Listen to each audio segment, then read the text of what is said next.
जय गुरु जी संगत जी। मैं रश्मि आंटी दिल्ली से। आज मैं आपके साथ अपना सत्संग शेयर करूंगी, जिसमें गुरु जी ने किस तरह से मुझ पर, मेरे परिवार पर अपनी कृपा रखी और आज तक रखे हुए हैं। गुरु जी से मैं सन 2017 में जुड़ी थी और तब नहीं पता था कि गुरु जी कौन हैं, क्या है भी या नहीं है, और क्यों इतनी दुनिया गुरु जी को मानती है। इन सब बातों को जानने की जो जिज्ञासा होती है वो भी नहीं थी उस टाइम पर, जब मैं गुरु जी से फर्स्ट टाइम मिली थी। फिज़िकल रूप में तो नहीं मिली थी, लेकिन उनकी समाधि पे जाके हमने मत्था टेका था, बड़े मंदिर में जाकर मत्था टेका था। और तब इतना ज्ञान नहीं था कि भाई क्या गुरुजी हैं और गुरुजी मतलब है कहाँ। लोग गुरुजी कहते हैं, कहाँ है गुरुजी। मैं एक्चुअली जब मंदिर में पहुंची और जुड़ना ऐसे हुआ कि मेरी एक फ्रेंड थी, मैं बहुत बीमार थी, तो मेरी एक फ्रेंड मेरे घर आई और वो गुरुजी की संगत हैं अभी। तो उन्होंने मुझे बोला कि रश्मि, आप गुरुजी के बड़े मंदिर जाइए और वहाँ जाके मत्था टेकिए, आपकी सारी प्रॉब्लम्स गुरुजी हर लेंगे। तो मैंने उनसे कहा कि मुझे इन बातों में विश्वास नहीं है, क्योंकि हम लोग माता को मानते थे और मानते हैं, अभी भी मानते हैं माता को।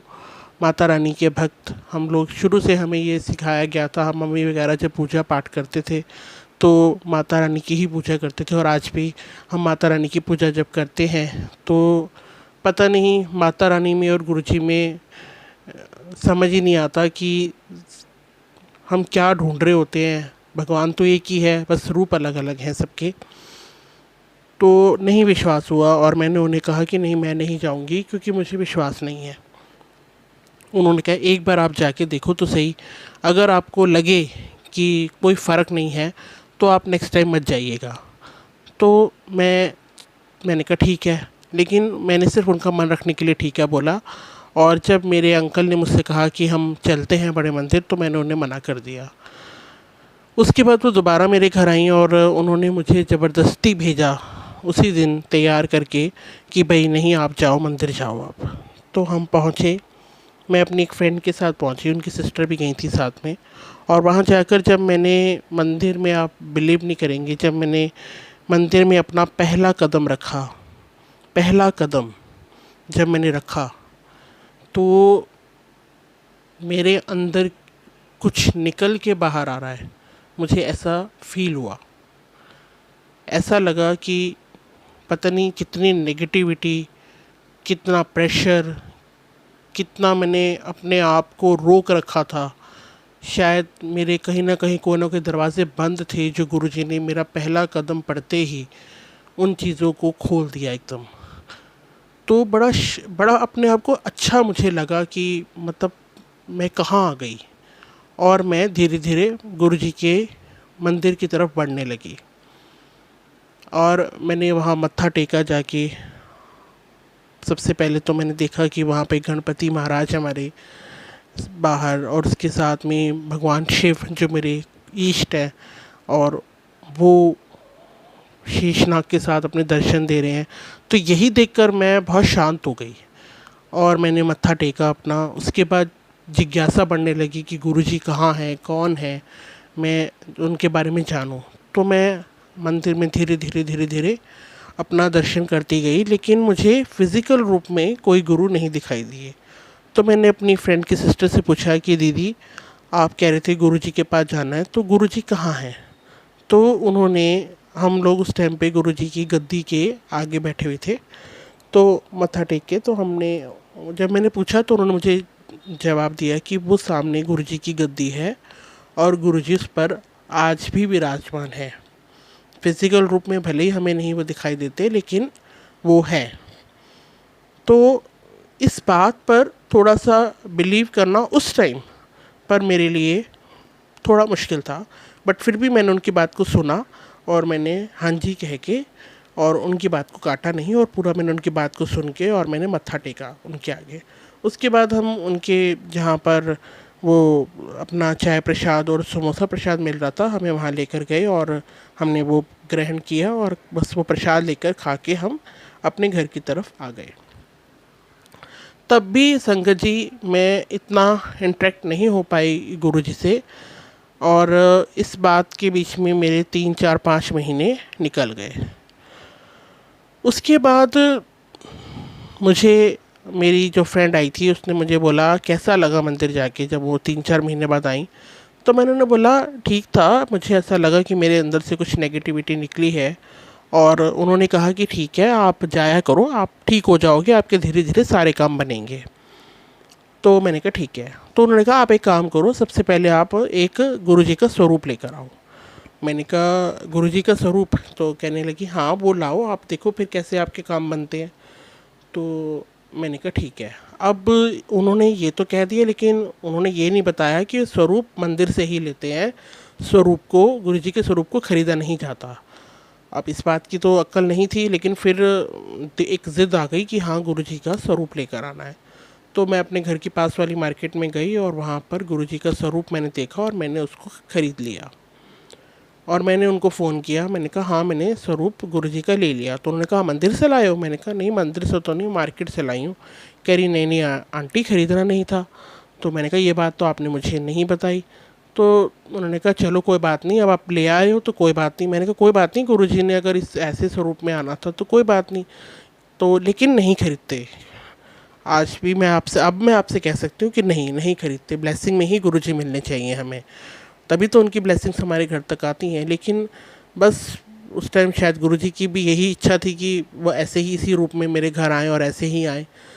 तो मैंने गुरुजी की पूजा पाठ अपनी शुरू करी, और पूजा पाठ भी मैं बहुत नॉर्मल करती हूँ, आज भी नॉर्मल करती हूँ। लेकिन मेरा ऐसा बस मत्था अपना टेकती थी मैं उस टाइम पर, और मतलब ये आता था दिमाग में कि इतने मंदिर मंदिर मंदिर, कोई मंदिर नहीं मैंने छोड़ा था। मतलब इतनी परेशानियों के बाद भी मैंने कोई मंदिर नहीं छोड़ा। उसके बाद धीरे धीरे धीरे धीरे सबसे पहले गुरुजी ने मुझे बैलेंस किया। बैलेंस करने का मतलब होता है कि जो आपके मन में, जो आपके दिमाग में, जो आपका मन और दिमाग अलग अलग डोलता है ना, कि दिमाग कहता है ये कर दे और दिल कहता है नहीं करना, या दिल कहता है ये कर दे, दिमाग कहता है नहीं करना। सबसे पहले गुरुजी ने मेरे दिल और दिमाग के बीच में बैलेंस बनाया। उन्होंने मेरे को स्थिरता, जो एक शब्द होता है ना स्थिर रहना, उन्होंने मेरे को उस शब्द का मतलब प्रैक्टिकल रूप में समझाया कि कैसे अपने आप को स्थिर किया जाता है, कैसे अपनी भावनाओं पे कंट्रोल किया जाता है, कैसे अपने गुस्से पे कंट्रोल किया जाता है, कैसे लोगों की बातों को इग्नोर किया जाता है। ये सब मुझे गुरुजी की भक्ति से, गुरुजी की पूजा पाठ से मिला, जो मैं आज आपसे ये बात अपनी शेयर कर रही हूँ इतने टाइम बाद। और हुक्म ही हुआ गुरुजी का, पता नहीं किसके लिए ये सत्संग है जो आज गुरुजी ने मुझसे, या मुझसे वो रिकॉर्ड करवा रहे हैं। और हो सकता है मेरी जैसी हालत किसी संगत की हो और उन्हें अपने सवालों के जवाब चाहिए, और गुरुजी वो सवालों के जवाब दे रहे हैं। उसके बाद मैंने अपने आप को, सबसे पहले उन्होंने मुझे स्थिर किया, मेरे मन की बेचैनी को उन्होंने हटाया। जो मन बड़ा परेशान बेचैन रहता था, एक डर हमारा पता नहीं क्यों पीछा करता है। हम किसी भी चीज़, जब हम थोड़े लॉस में होते हैं ना, या हम थोड़े से लॉस्ट होते हैं, तो हमें ये लगता है कि कोई एक अनजाना से एक डर हमारे दिमाग पर बैठने लगता है। उस डर को गुरुजी ने सबसे पहले ख़त्म किया, और एक स्वरूप उनका आया, फिर दूसरा स्वरूप मुझे मिला मंदिर से छोटा। और वो भी गुरुजी की ब्लेसिंग जब मिली तो मैं उस दौरान मैंने मंदिर आना जाना शुरू कर दिया था। कभी भी मैं और मेरे अंकल मंदिर जाते थे, मैं, मेरी डॉटर, मेरे अंकल, हम तीनों मंदिर जाते थे। घंटों वहाँ रोना होता था, मतलब गुरुजी के आगे जाके रो देना। और कुछ ऐसे चमत्कार गुरुजी ने लाइफ में करने शुरू कर दिए कि लगता था बस साथ साथ है। तो आज आज मतलब जो मेरी हालत है ना, जो आज मैं रश्मि आंटी हूँ, वो मैं पहले, मतलब रश्मि से रश्मि आंटी बनने का जो सफ़र है ना, ये गुरुजी ने मेरे को साक्षात प्रैक्टिकली दिखाया और महसूस कराया कदम कदम पर कि मैं तुम लोगों के साथ हूँ। मेरे स्वरूप को सिर्फ स्वरूप समझने की गलती कभी मत करना, मैं उसमें हूँ। और ये बात 200% सच है।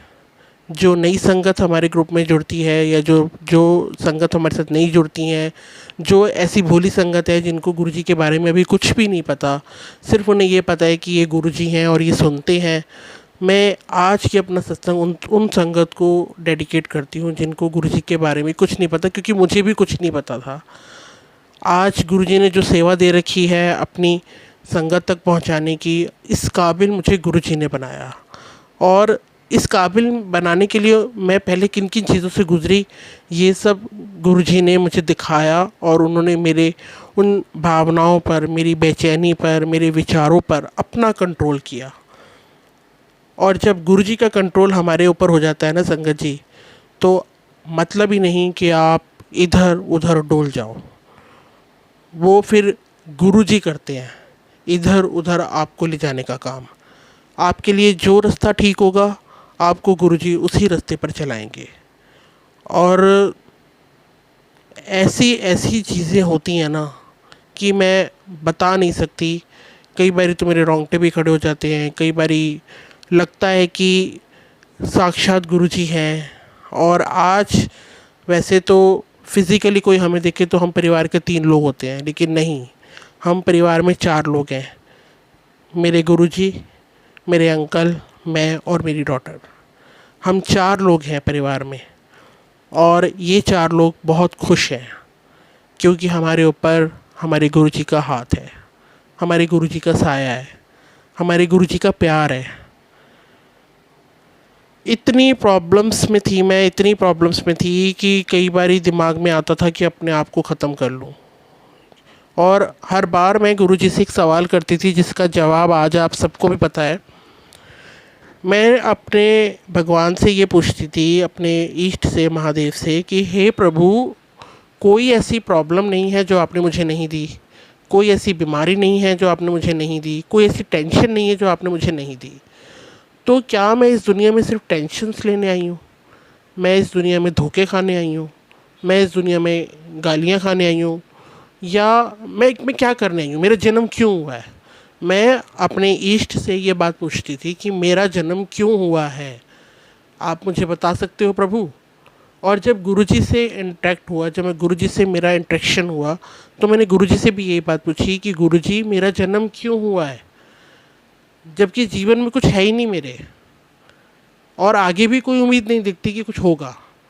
तो क्यों आपने मेरे को जन्म दिया? मैं क्यों सर्वाइव कर रही हूँ? मैं क्यों जी रही हूँ और किसके लिए जी रही हूँ? ये बात मैं क्वेश्चंस पुट करती थी गुरुजी से। और ये क्वेश्चंस थे मेरे सन 2017 और 18 में। उसके बाद मैंने गुरुजी के सत्संग में जाना शुरू किया। वहाँ जाकर मैं रोती थी। अपने आप आंसू निकलते हैं आपके, जब गुरुजी आपके मन में, आपके अंदर समा जाते हैं ना, तो आपका मन और गुरुजी दोनों बातें करते हैं। और जितने सवाल आपके दिमाग में आते हैं उसका जवाब गुरुजी देते हैं। और जब वो सवालों के जवाब आपका दिल सुनता है तो वो रोता है। इसलिए हमारे आंसू आते हैं, क्योंकि हम कानों से नहीं, हम दिल से सुन रहे होते हैं उस टाइम पर कि हमारे गुरुजी हमें क्या कह रहे होते हैं। आज भी जब सत्संग चलता है मेरे घर में, जब जब कभी भजन चलते हैं, जब सत्संग चलता है डेली, तो कुछ बातें ऐसी आती हैं जिनको सुन के मैं आज भी रो पड़ती हूँ। क्यों? क्योंकि मेरे कुछ सवाल होते हैं जिनके जवाब गुरुजी देते हैं उसी टाइम। सत्संग में संगत जी डालते थे कई बारी कि आज हमारे ओम बना, आज गुरुजी ने मंदिर में दर्शन दिए, आज ही दिए। 3 साल जुड़ने के बाद भी मुझे गुरुजी ने, मतलब ऐसे गुरुजी ने इतनी मेरी सहायता की है ना कि मैं शायद ही बता सकती हूँ कि कितनी करी है। मतलब शब्द नहीं है उनके प्यार के लिए, उनके एहसास के लिए, उनकी कृपा के लिए। उन्होंने इतनी कृपा करी है ना, इतनी कृपा करी है कि मैं बता नहीं सकती आपको कि उन्होंने मेरे ऊपर कृपा कैसे करी है। लेकिन मैं बताऊंगी ज़रूर। और ये सत्संग मेरा एक ही उसमें नहीं हो पाएगा। मेरे नीट गुरुजी ब्लेसिंग सत्संग जो है, वो जब चैनल शुरू हुआ था तो मैंने देखती थी यूट्यूब पे बहुत सारे संगत अपने अपने डालती हैं, तो मेरे को भी आया कि नहीं गुरुजी मैं डालूँगी। लेकिन उसके बाद आज तक मैंने अपना सत्संग कभी शेयर नहीं किया। मैं संगत जी से बोलती हूँ कि आप अपना सत्संग शेयर कीजिए, आप मुझे। लेकिन आज गुरुजी ने कहा तो खुद क्यों नहीं अपना सत्संग शेयर करती भाई? क्या तेरे ऊपर कृपा नहीं हुई तेरे गुरु की? तो ये जो एक झकझोर, एक डांट होती है ना उनकी, वो हमें कर्म करने पे मजबूर करती है। और ये मैं वही कर्म कर रही हूँ आज अभी आपके सामने, जो मैंने अभी तक नहीं करा 4 महीने से। तो गुरुजी ने आज झकझोड़ा, क्यों भाई? अपना कर्म करना। संगत को तो बोलती है भजन भेजो, सत्संग भेजो, आपके ऊपर कोई कृपा हो, तू भी तो कर। तो ये उनकी जो डांट है ना प्यारी सी, ये कर्म करने पे मजबूर करती है। और जब हम गुरुजी के कहने पर अपना कर्म करते हैं तो गुरुजी की कृपा मिलना निश्चित है, इस पे डाउट करना मूर्खता है। तो हमें अपना सिर्फ कर्म करना चाहिए, हमें ये नहीं सोचना चाहिए कि हमें फल मिलेगा या नहीं मिलेगा। और हम इनपेशेंट बहुत जल्दी हो जाते हैं, बहुत जल्दी। ये शब्द निकला और हम सोचते हैं नहीं, हमारा काम बच जाना चाहिए। लेकिन ये तो हमारे गुरु को पता है ना कि ये काम मुझे इसका कब बनाना है। वो टाइम आने तक हमें रुकना होता है। अगर हम रुक गए तो गुरु की कृपा हो जाती है, और अगर हम वहाँ तक पहुँचे ही नहीं, रुके ही नहीं, तो वो कृपा भी रुक जाती है। और हम सोचते हैं कि गुरु जी ने हमारा काम नहीं करवाया या भगवान ने हमारा काम नहीं करवाया। और पहली बात तो ये, जो मैं मानती हूँ कि पूजा पाठ में लेन देन नहीं होता। हमें कभी नहीं सोचना चाहिए कि नहीं गुरुजी आप ये काम कर दो तो हम ये करेंगे, आप ये कर दो तो ये करेंगे। गुरुजी कर दें तो हम 10 जगह शुक्राना अदा करते हैं, गुरुजी ना करें तो गुरुजी से शिकवा शिकायत करते हैं। नहीं, हमें ये नहीं करना चाहिए। हम में से बहुत संगत ऐसा करती है और ये स्वाभाविक है। हम अपने पेरेंट्स से भी शिकायत करते हैं, अगर वो हमें खुश कर देते हैं तो हम बड़ा अच्छा कहते हैं, अगर वो खुश नहीं करते या हमें डांट देते हैं तो हम उनसे नाराज़ हो जाते हैं। हमें नहीं करना चाहिए। गुरु की कृपा, जब उन्हें गुरु मान ही लिया, जब उन्हें पिता मान ही लिया, जब उन्हें अपना सब कुछ हमने सौंप ही दिया, तो हमारे लिए क्या अच्छा है क्या बुरा है ये सिर्फ गुरुजी जानते हैं, और गुरुजी ही इसे पूरा करते हैं। ये बात मैं अपने आने वाले सत्संग में आपको ज़रूर बताया करूँगी कि गुरुजी ने कब कब कैसे कैसे मुझ पर, मेरे परिवार पर कृपा करी।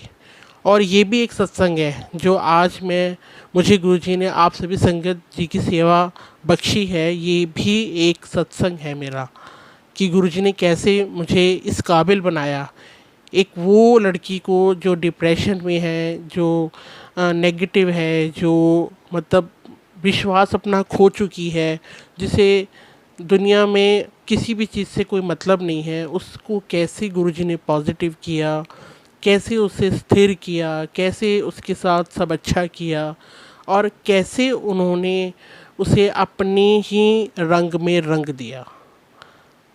आज गुरुपा मेरी सांसें हैं और मैं अपनी सांसों को गुरुपा कहती हूँ, जो निरंतर मेरे अंदर आ रही हैं।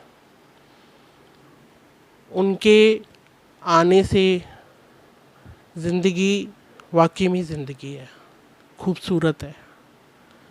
मुश्किलें आती हैं, तकलीफ़ें भी आती हैं, बहुत आती हैं, और शायद मैंने कभी शेयर नहीं करी आपके साथ। बहुत तकलीफ़ें आती हैं, लेकिन उनसे लड़ने की जो शक्ति है ना, वो गुरुपा से मिली है। जब कोई दिक्कत होती है ना, तो मैं एक ही बात बस गुरुपा के पास जाके बोलती हूँ कि ये हो रहा है और मुझे तकलीफ़ हो रही है, अब आप देखो क्या करना है। मुझे इस तकलीफ़ से निकालना है या मुझे दोबारा इस तकलीफ़ में डालना है, ये आप देखोगे। मेरे साथ कुछ अच्छा होगा तो भी आप हो, मेरे साथ कुछ बुरा होगा तो भी आप हो। तो हमें कभी हार नहीं माननी चाहिए, हमें अपने गुरुजी पर पूरा विश्वास रखना चाहिए, और आते जाते उनसे हमेशा हमें बात करनी चाहिए, ताकि हमारी जो प्रार्थना है, हमारी जो अर्ज़ी है, हमारी जो अरदासें हैं, वो गुरुजी तक पहुँचे। हम उनसे कभी कुछ मांगे नहीं, कभी नहीं मांगना चाहिए गुरुजी ये कर दो। मैं शुरू में करती थी, मैंने कहा ना, मैं जैसे आज भोली संगत है ना, उनको कुछ कई बार नहीं पता होता, वो पूछते हैं आंटी जी ऐसा करना चाहिए, ऐसा कर दीजिए, ऐसा कर दीजिए, या वो गुरुजी की ब्लेसिंग्स की एक लिस्ट भेज देते हैं, तो मैं उन्हें कहती हूँ आंटी शॉपिंग नहीं होती। तो जैसे वो भोले हैं ना, ऐसी मैं भोली थी, मुझे नहीं पता था कुछ भी। इसलिए मुझे आज गुरुजी ने इस काबिल बनाया कि मैं ऐसी ही भोली संगत को गाइड कर सकूं, उन्हें बता सकूं, उन्हें अपना एक्सपीरियंस बता सकूं। और आज इसलिए मेरा मन किया कि मैं आज चैनल पर आकर आपसे अपने मन की बात कहूं कि गुरुपा हमारे लिए सब कुछ है। उनकी कृपा हमारी सोच से परे है। हम इतना नहीं सोच सकते, हमारी सोच जहाँ ख़त्म होती है उससे कहीं आगे गुरु की कृपा है। उन्हें सब पता है हमारे लिए क्या अच्छा है, हमारे लिए क्या बुरा है। उन्हें ये भी पता है हमारी लाइफ में क्या तकलीफ़ें आनी हैं, और वो निश्चित है आनी है। ऊपर वाले ने जो हमारी किस्मत में लिख के हमें भेजा है वो तो मिलना ही है। लेकिन गुरु पा का प्यार हमें उन तकलीफ़ों से लड़ने की शक्ति देता है, तो वो तकलीफ़ें कम हो जाती हैं। ऐसा हो जाता है ना कि शरीर को सुन कर देता है डॉक्टर। जब आपको इंजेक्शन देना होता है या किसी भी प्रॉब्लम की वजह से हमें इंजेक्शन लेना होता है, तो हमारे शरीर को सुन करके इंजेक्शन दे दिया जाता है, ताकि काट पीट जो होती है वो हमें पता नहीं चलती, और उसके बाद हम ठीक हो जाते हैं। ऐसे ही ग्रुप है। हमारी तकलीफ़ें तो आनी है, ऊपर वाले ने लिखी हैं। हमारे जो ये कर्म हैं जो हमने पिछले जन्म में भोगे हैं या करे हैं, उनको भोगना है इस जन्म में, तो उससे रिलेटेड हमें सुख दुख मिलते हैं। तो गुरु पा को पता है ये दुख मेरे इस संगत पे आना है, लेकिन वो अपने प्यार की मल्हम हमें लगा देते हैं, जिससे वो दुख थोड़ा कम हो जाता है। इसलिए तो कहते हैं वो 90% कर्म मैं तुम्हारे काट देता हूँ, 10% तुम्हें भोगने हैं। 90% पे तो गुरु जी की मल्हम लग जाती है, 10% हमें भोगने ही भोगने हैं। लेकिन उसका भी दर्द गुरु जी कम कर देते हैं। अपने मन की ये बात मुझे आज आपके साथ शेयर करनी थी, और कोशिश करूँगी अब कि जल्द से जल्द मैं जल्दी से जल्दी आके अपना एक सत्संग ज़रूर आपके साथ शेयर किया करूँ कि गुरुजी ने किस तरह से मुझे आज जो एक नाम गुम था अंधेरों में, रश्मि, गुरुजी ने आज वो रश्मि आंटी, जगह जगह रश्मि आंटी का नाम डाल दिया। कैसे डाल दिया, क्यों डाल दिया, ये सब वो जानते हैं। मैं अपने गुरुपा का दिल से शुक्राना करती हूँ। I love you गुरुपा। मेरी ज़िंदगी में आप आए, मुझे इस काबिल बनाया कि मैं आपकी सेवा कर सकूं, जिसका मैं शुक्राना शब्दों में बयान नहीं कर सकती। और आपकी इस कृपा के लिए मेरे पास शब्द भी नहीं है गुरुपा कि मैं क्या बोलूं। कहने को ये सत्संग है, लेकिन मैं अपने मन की बात आज फिर आपके सामने रख रही हूँ। मेरी ज़िंदगी में बस आप ही आप हो, और आपके सिवाय मेरी ज़िंदगी में किसी के लिए कोई जगह नहीं है गुरुपा। मैं चाहती हूँ मेरे दिल दिमाग पर बस आपकी हुकूमत रहे। मेरे मन से, मेरे दिल से, मेरी ज़बान से, मेरी आँखों से, मेरे मुंह से बस एक ही शब्द निकले, गुरु जी। और आप हो तो ये दुनिया है, आप नहीं तो ये दुनिया भी नहीं। इसी तरह हमें अपनी सेवा करने का मौका देते रहिएगा गुरुपा, अपनी संगत की सेवा करने का मौका देते रहिएगा। सब पर अपनी कृपा कीजिएगा। बहुत प्यार करती है संगत आपको, बहुत। शब्द नहीं होते कई संगत के पास, जैसे आज मेरे पास नहीं है। संगत आपसे इतना प्यार करती है। उन सब के घर में कृपा रखना गुरुपा। सबको कुछ ना कुछ प्रॉब्लम्स हैं, और उनको सिर्फ आप ही ठीक कर सकते हैं। आपका जल प्रसाद ठीक कर सकता है। और आपसे एक अरदास है जो आज मैं यूट्यूब चैनल पर डाल रही हूँ गुरुपा, कि आपकी संगत आपको बहुत से रूपों में चाहती है। उनकी ख्वाहिशें, उनकी इच्छाएं होती हैं कि वो आपको इस रूप में देखे, इस रूप में देखे। और आज मैं आपसे ये अरदास लगाती हूँ कि आपको जिस भी रूप में जो भी संगत चाहे, आप उसके पास, उनके पास ज़रूर जाइएगा गुरुपा, और उसी रूप में जाइएगा। और जो भी सेवा आपने रश्मि आंटी को दे रखी है, उस सेवा को करने का अच्छे से मुझे आशीर्वाद दीजिएगा कि मैं संगत जी की सेवा को बहुत अच्छे से निभा पाऊँ। और जब तक मेरी सांस बाकी है, जब तक मेरे प्राण बाकी हैं इस शरीर में, और ये शरीर चल रहा है, ये सांसें चल रही हैं, सिर्फ आपकी सेवा में निकले। यही मैं अरदास करती हूँ। शुक्राना गुरुजी, लख लख शुक्राना, शुक्राना संगत जी। बहुत जल्द मैं आपके सामने अपना अगला सत्संग लेकर आऊँगी। ये किस तरह से गुरु पा ने मुझ पर अपनी कृपा करी, किस तरह से मेरी सोच को बदला, आपसे एक बार ज़रूर शेयर करना है मुझे। और मैं यही कहूँगी कि इसी तरह से आप भी अपना सत्संग गुरु पा के चरणों में ज़रूर समर्पित करिए। अगर आपका भी कोई सत्संग है, सत्संग हम ये नहीं होता कि उन्होंने कोई हमारे काम बना दिए तो हमारा सत्संग हो गया, नहीं। सत्संग वो होता है कि किस तरह से गुरुपा हमारी सोच को, हमारी थिंकिंग को बदल देते हैं, किस तरह से हम अचानक से गुरुजी से जुड़ जाते हैं, किस तरह से हमारे मुंह से अचानक से गुरुजी जय गुरुजी निकलना शुरू हो जाता है और हमारी आत्मा, हमारे शरीर पर उनका अधिकार हो जाता है। उनकी सेवा करना हमारे मन को अच्छा लगता है। अगर ये सोच हमारी परिवर्तित हो गई है तो गुरुपा को के चरणों में अपना प्रणाम हमें ज़रूर समर्पित करना चाहिए। और आप भी सारी संगत से मैं हाथ जोड़कर विनती करती हूँ, मैं ग्रुप में भी लिखती हूँ और मैं आपसे भी ये कहती हूँ कि आप गुरुजी को के चरणों में अपना सत्संग ज़रूर समर्पित करिए। और क्योंकि गुरुजी सुनते हैं, गुरुजी जब फिज़िकल थे तब भी वो कहते थे आओ भाई जिसके साथ जो जो सत्संग हुआ है वो आके सुनाओ।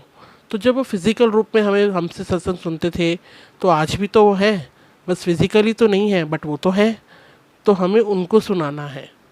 तो प्लीज़ मेरी आपसे हाथ जोड़ के विनती है कि आप लोग भी अपना सत्संग शेयर किया कीजिए। बाकी जय गुरुजी, शुक्राना गुरुजी, शुक्राना संगत जी, लख लख शुक्राना आपके प्यार के लिए, आपके सपोर्ट के लिए। Thank you so much. जय गुरुजी, शुक्राना गुरुजी, शुक्राना गुरुजी।